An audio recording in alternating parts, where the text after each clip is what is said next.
They had been driving through a heavily wooded area, and encounters with wildlife were not unusual, but he had never been in a situation like this.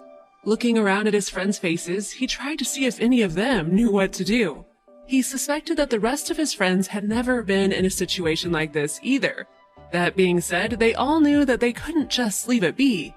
They knew they had to act, and they had to do it now. When they set out that day, Steve knew but never thought he'd find himself in such a situation. Despite having lived in a rural community for a long time, neither he nor his friends had any idea of what they were about to face.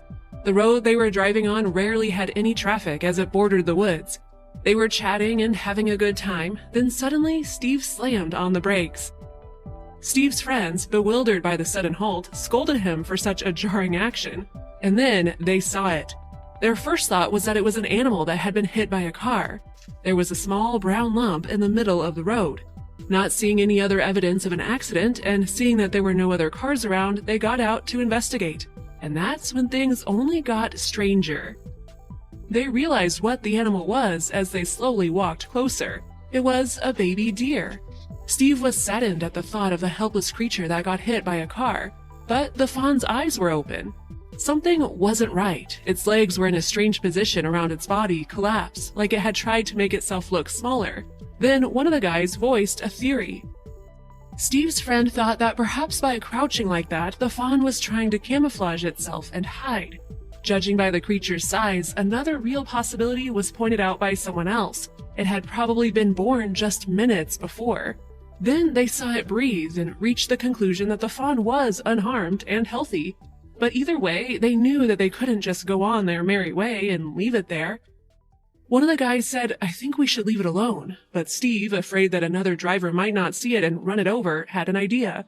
"I'll just go up there and park my truck sideways and wait until it gets up. It should get up soon," he explained. While they were wondering how long they would have to guard the fawn against the dangerous road, they heard a rustling sound coming from behind. Turning towards the woods, the men saw that there, peering at them from behind the foliage, was an adult deer.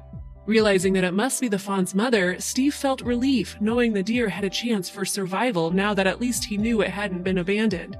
Knowing that they had to figure out a way of getting it out of the road, one of the guys made a decision.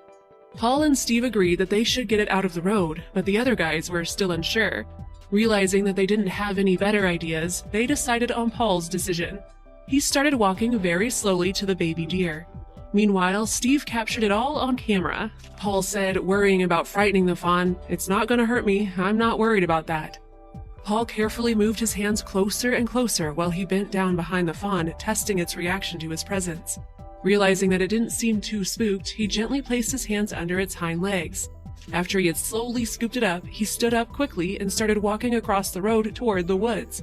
Then the fawn started to wriggle. The fawn started trying to get out of Paul's hands, moving its legs just as he had stepped out of the road and onto the grassy shoulder. One of the guys said, "Don't drop it." Luckily, Paul had a strong grip that enabled him to lower the fawn closer to the ground, and then he let go. Suddenly, the baby deer leaped into the woods and away to where his mother was waiting. The guys stood in amazement. Paul turned to look at his friends with an ecstatic look on his face as soon as he saw the fawn leaping towards its mother. "Yeah!" he shouted with his arms in the air. The other men were also delighted that the mission was accomplished. One of them exclaimed that it was awesome. Steve, knowing what a remarkable moment it had been, decided to post the video online, but reactions differed. Some people were critical and noted that the fawn's mother was right there, and the fawn would probably have made its way back to her if the guys had left it alone. However, most people praised Paul's actions for helping save the baby deer. Steve's video of the incident has since been viewed over 5 million times, but is the negative commentary warranted? As a person, it is normal to worry that a baby by itself may be in trouble, but according to the Virginia Beach Society for the Prevention of Cruelty to Animals, female deer do tend to leave their fawns on their own while it's light out, and they always come back. Most of the time, it is best to leave them alone because handling them could lead to dire consequences. The lingering human scent on a fawn could cause their mothers to reject them, so wildlife experts generally advise against touching baby deer. The Washington Department of Fish and Wildlife recommends that if you must handle them, you rub an old towel in the grass and wipe the fawn to remove human scent afterward. Paul had no time to clean the fawn off before it ran, but this doesn't mean that what he did was wrong. If the fawn is found in a dangerous place, it may be picked up and immediately moved several feet away from the danger, the Virginia Beach Society for the Prevention of Cruelty to Animals says on their website.